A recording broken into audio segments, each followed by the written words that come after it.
structure which gives you stability to stand upright and move. All of this is represented by the root chakra, the Mula Adhara.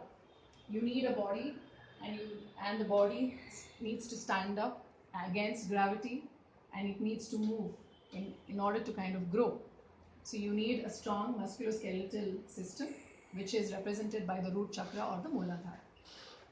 Okay, and the sacral center or the Swadhisthana, which is the second chakra, is usually correlated along the lower back, just below the navel and between the navel and the pubic bone in the front, and the corresponding sacral spinal column at the back. Yeah. So now this area essentially covers the reproductive organs, the uterus and the ovaries and the tubes in case of women, and the gonads. There's similar counterpart gonads in the male half of the species. That is the second center.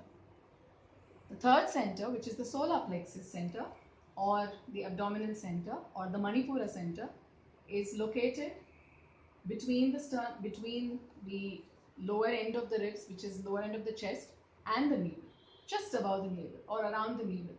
And that's also corresponding to the solar plexus, which is a nerve ganglia which is clustered and is present in the abdomen, which essentially controls our digestive system, our metabolism, and all the organs associated with digestion and assimilation is represented by our Manipura chakra. Yeah? And the heart, of course, the heart center, the Anahata chakra, is located in the center of the chest.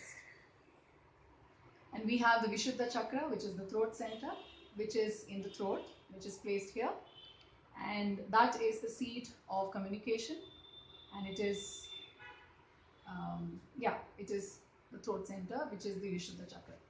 Then you have the Agna chakra, the third eye chakra, just between the eyebrows here, which is the center for intuition, which is the center for inner perception, inner vision. And then the crown chakra or the Sahasrara chakra, which is at the crown of our head. I did not have a slide in order to represent these chakras and their bodily positions.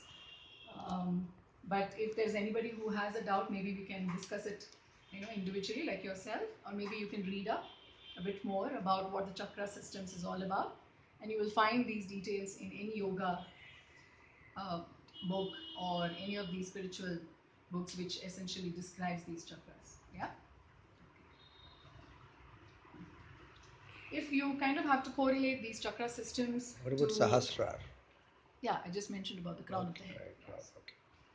So if you have to correlate these chakra systems in a language that we can relate to these days, we can also call it as a software program, because this is like a software program which essentially starts, storing programs as you grow up. You kind of store programs in these chakras, and they play like software in the hardware for the body, and the user is the self.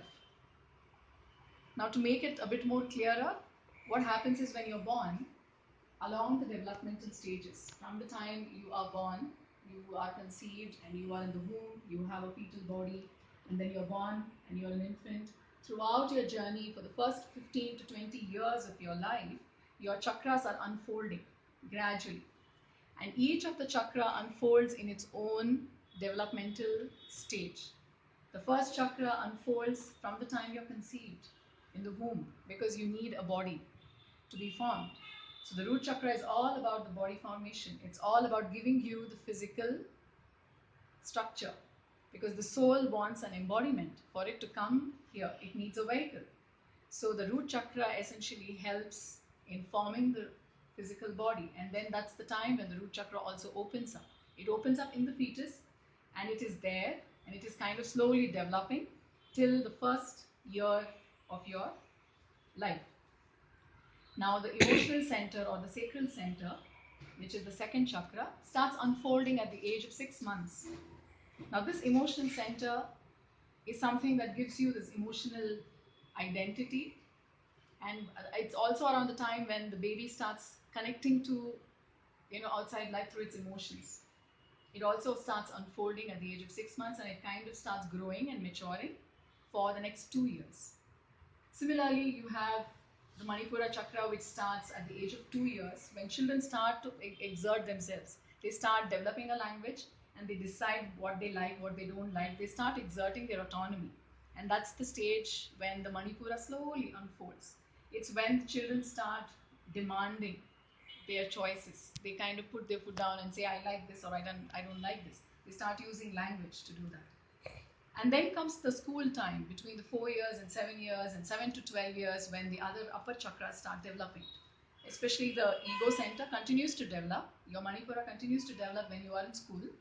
And you also unfold the heart chakra when you start relating to your peer group, when you start relating to family members, when you start relating to relationships. You make friends, you relate to your elders, you start giving and receiving. So somewhere your Manipura and the heart open and unfold, and they start growing in these school years. And then also the Vishuddha chakra, which is the throat center, your creativity center, your expression center, unfolds as you develop more and more concepts and language. You start unfolding your creativity and you start expressing your creativity into the world.